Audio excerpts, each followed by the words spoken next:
मित्रांनो, तुमचं पुन्हा एकदा GB स्टोरी टेलर या यूट्यूब चॅनलवर स्वागत आहे. आजच्या आपल्या गोष्टीचं नाव आहे द नाईट ऑफ कन्फेशन, लेखिका चैताली गावकर.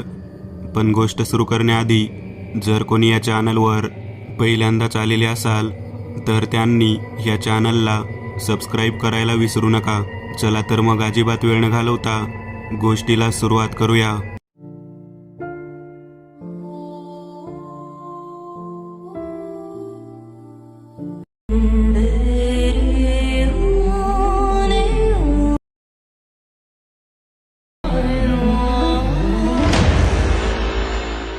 समीर आणि राधिकाच्या लग्नाला 5 वर्ष पूर्ण होतील. कधी एकेकाळी एकमेकांच्या प्रेमात बुडालेले हे दोघे आता मात्र एकत्र असूनही स्वतंत्र आयुष्य जगत आहेत. कित्येक दिवस संभाषण न करता सरून जातात. समीरने ह्या नात्याला एक संधी द्यायचं ठरवलं आणि हा लग्नाचा वाढदिवस इटलीमध्ये साजरा करण्याची त्याची इच्छा राधिका समोर व्यक्त केली. इंटरनॅशनल ट्रिपला राधिका नकार देणार नाही हे त्याला ठाऊक असावं कदाचित. समीरच्या मनात नेमकं काय आहे? अचानक हा बेत का?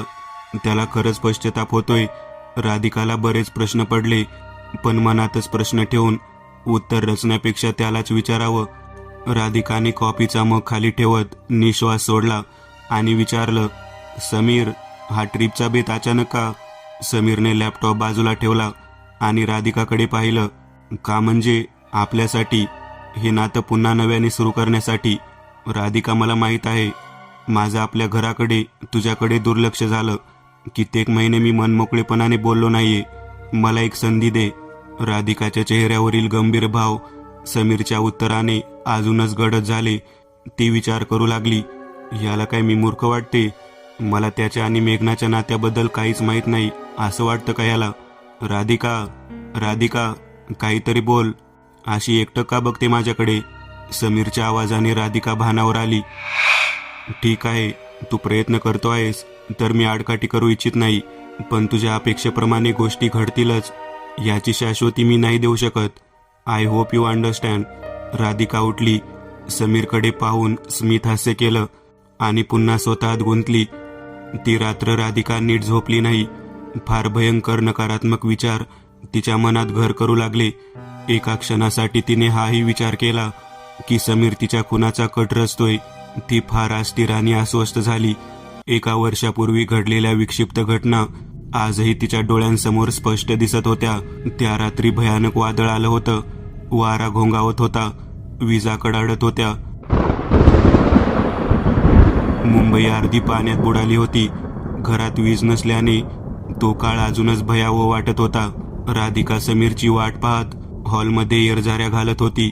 कितीतरी वेळा फोन करूनही समीर उत्तर देत नाही, म्हणून फोन तिने सोफ्यावर फेकून दिला. इतक्यात दार वाजलं. राधिकाच्या जीवात जीव आला. तिने लगबगीने दार उघडलं. काय हे? किती उशीर? राधिका स्तब्ध झाली. शब्द फुटेनासे झाले. समोर कोणीच नव्हतं. तिचे पाय लटपटू लागले. तिने आजूबाजूला पाहिलं. एक आकृती अंधारात अस्पष्ट हळूहळू जिने उतरत होती. त्याच्या पायाला जखम झाली असावी बहुतेक. एक्सक्यूज मी, हॅलो, तुम्ही दार वाजवलं का? तिने जरा घाबरतच विचारलं. तो माणूस थांबला. अचानक वीज कडाडली आणि त्याची आकृती राधिकाला स्पष्ट दिसली. त्याने काळ्या रंगाचा रेनकोट घातला होता. हातात काळ्या रंगाचे ग्लोव्ज. त्याने राधिकाकडे पाहिलं. त्याच्या चेहऱ्यावर राग होता. डोळे रक्तासारखे लाल. खूप त्रासात असावा हा माणूस. मी आवाज ऐकला म्हणून विचारलं. तुम्ही नसेल वाजवलं तर असू देत. एवढं बोलून राधिका घराकडे वळली. ती चांगलीच थरथरत होती. ह्या माणसाला ह्या आधी बिल्डिंगमध्ये कधीच पाहिलं नव्हतं.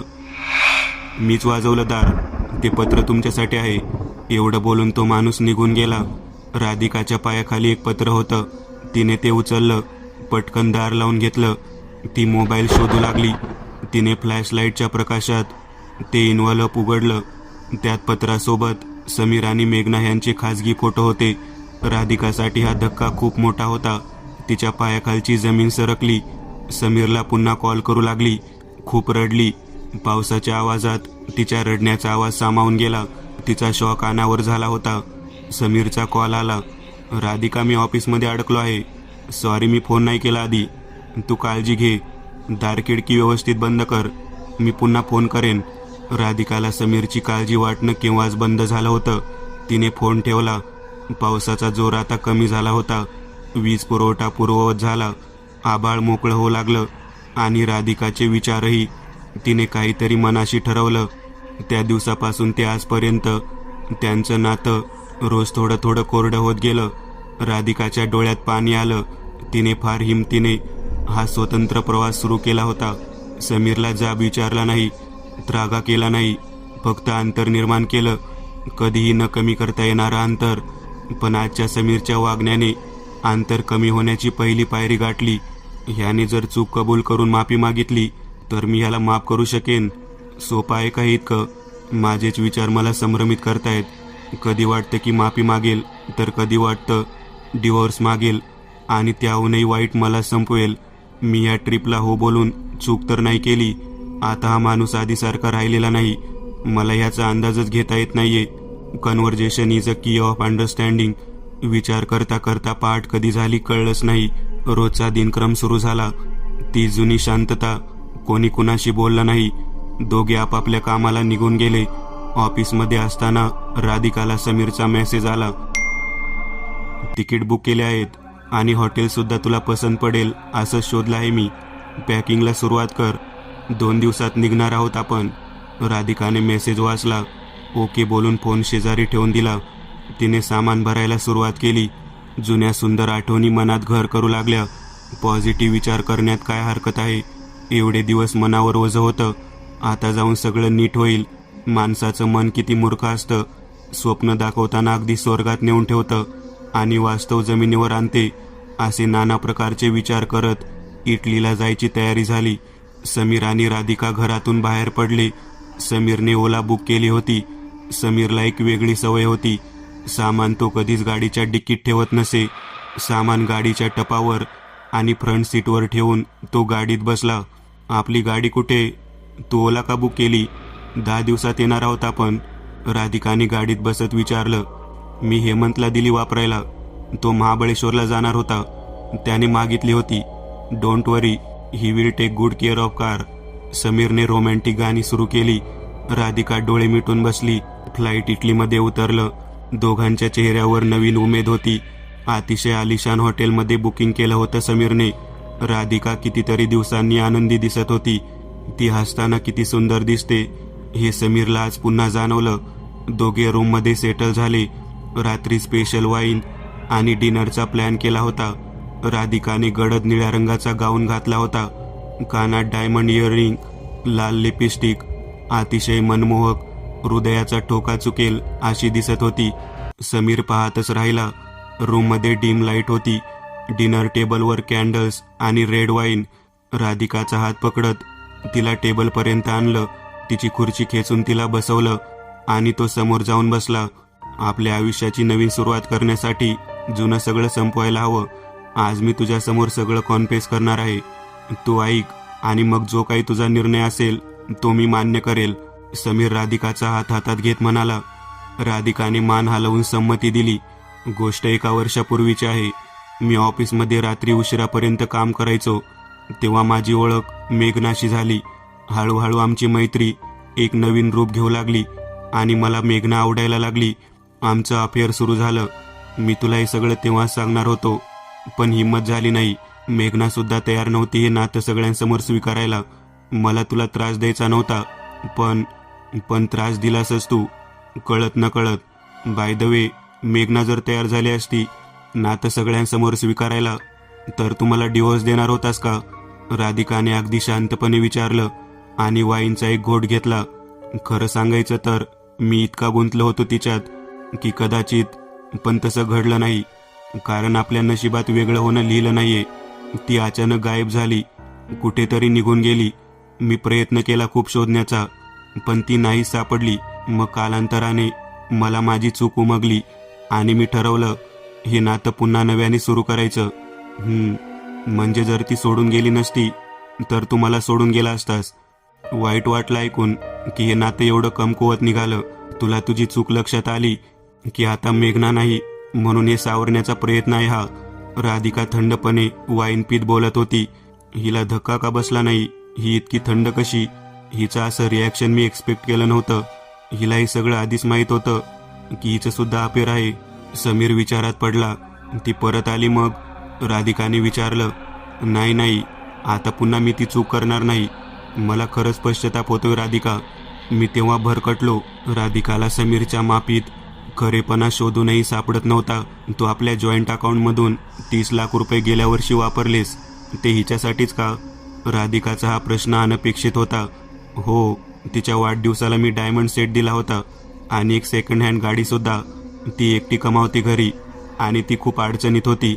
समीर सारवासारव करण्याचा आटोकाट प्रयत्न करत होता. हे सगळं त्याला विचार केल्यापेक्षा जास्त कठीण वाटू लागलं होतं. तू खरं बोलतोयस हे बघून बरं वाटतंय मला, पण त्रासही तितकाच होतोय. आपण सेव्हिंग करत होतो मोठ्या घरासाठी, फॅमिली सुरू करण्यासाठी. याचा काहीच विचार न करता डायमंड सेट. अरे हो, मी विसरलेच. तू तर डिवोर्स देणार होतास. मग कसलं घर आणि फॅमिली? राधिका उठली आणि बॅग बेडवर ठेवली. राधिका ऐक प्लीज, असं उठून नको जाऊ. मी सगळं कबूल करतो, माझं चुकलं. समीर गयावया करू लागला. राधिकाने ते पत्र टेबलावर फेकलं जे तिला 1 वर्षापूर्वी मिळालं होतं. समीर स्तब्ध झाला. फोटो त्याच्या हातात होते. म्हणजे हिला हे सगळं आधीपासून माहीत आहे. ही काय खेळ करते आपल्यासोबत? इतके दिवस, 1 वर्ष ही काहीच बोलली का नाही? मला आता खूपच अपराधी वाटते. मी काय करून बसलो हे? रेल्वे इंजिनसारखं समीरचं विचारचक्र वेगाने सुरू झालं होतं. त्याने पत्र वाचलं आणि त्याच्या पायाखालची जमीन सरकली. मी अविनाश रांडे, ह्या फोटोमधील स्त्री मेघना रांडे माझी बायको आहे आणि पुरुष तुमच्या ओळखीचा आहेच. विषय फार गंभीर आहे. मी सरकारी कचेरीत कामाला होतो. 2 वर्ष झाली एका अपघातामुळे घरी असतो. मी माझ्या आयुष्याची कित्येक वर्ष मेहनत करून एक सुखी संसार उभारण्याचा प्रयत्न केला. आज जेव्हा मला हे काळं सत्य कळलं आणि मला माझं आयुष्य विफल वाटू लागलं आहे, मी मेघनाला उभ्या आयुष्यात माफ नाही करू शकणार. तुम्ही समीरसोबत कसं वागावं हे सांगण्याचा अधिकार मला नाही. तुम्हाला पत्र देण्याचं कारण की मी मेघनाला डिवोर्स देऊन तुमची अडचण वाढवू इच्छित नाही. मी तिचा खून केलेला आहे. तुम्ही दोघे जमल्यास सुखाचा संसार करा. तुम्ही हे पत्र पोलिसांना देऊ शकता. मेघनाची डेड बॉडी मी माझ्या घरात केमिकल लावून जपून ठेवली आहे. मी तुम्हाला मतिमंद वाटेन, पण मला हेच योग्य वाटलं. तुमचा शुभचिंतक. समीरचा चेहरा पांढरा पडला होता. तुला वेड लागला आहे का? तू मला हे 1 वर्ष सांगितलं नाहीस. तू काय बाई आहेस? ती बिचारी मेली आणि तू. समीरचा बीपी वाढला होता. एवढ्यात त्याचं लक्ष राधिकाच्या डायमंड इयरिंगकडे गेलं. हे तर मी मेघनाला दिले होते, तुझ्याकडे कसे आले? मला काही समजेनासं झालं आहे. राधिकाने ते पत्र आणि फोटोज मेणबत्तीच्या आगीत जाळले. अगं तू मूर्ख आहेस का? हा पुरावा आहे अविनाशच्या विरुद्ध. असं म्हणत समीरने पत्र काढून घ्यायचा प्रयत्न केला, पण उशीर झाला होता. पत्र जळून गेलं होतं. मी मूर्ख नाहीये, पण तू आंधळा आहेस. राधिका हसून बोलली. मेघनाचा खून झालाय, तुला हे माहीत होतं आणि तू काहीच केलं नाही. किती क्रूर वागली आहेस तू. समीरचा राग अनावर होताना बघून राधिकाने बॅग घेतली. तू कुठेही जाणार नाहीये, कळलं तुला? राधिका लिसन टू मी. समीर त्रागा करू लागला होता. राधिका थांबली. प्रतिशोध घेणं योग्य नसलं तर दरवेळी माफ करणंही योग्य नसतं. राधिकाच्या डोळ्यात आग होती.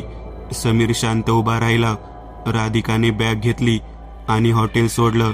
समीरला हेमंतचा कॉल आला. अरे काय केलंस काय तू साल्या? तुझ्या गाडीच्या डिक्कीत एक डेड बॉडी आहे. पोलीस तुला शोधतायत. चौकशी सुरू झाली आहे. समीरच्या हातून फोन खाली सटकला. राधिकाने त्याची भारतात परतण्याची वाट बंद करून टाकली होती. तो या सगळ्यात चांगलाच अडकला होता. राधिकाने त्याची डिक्की न उघडण्याची सवय आणि ट्रिप ह्याचा पुरेपूर वापर केला होता. तिच्या प्रतिशोधासाठी तिने 1 वर्ष वाट पाहिली होती. अविनाशने मेघनाचा देह सांभाळून राधिकाच्या योजनेला सत्कारणी लावलं होतं. समीरला बदनामी, स्वतःला निर्दोष सिद्ध करायचा ताप आणि आयुष्यभरासाठी मनस्ताप अशी लग्नाच्या वाढदिवसाची भेट देऊन राधिका खऱ्या अर्थाने स्वतंत्र झाली. मी एक नवीन चॅनल ओपन करत आहे. त्यावर तुम्हाला ॲनिमेटेड हॉरर स्टोरीज पाहायला मिळतील. त्या चॅनलची लिंक या व्हिडिओच्या डिस्क्रिप्शनमध्ये दिलेली आहे.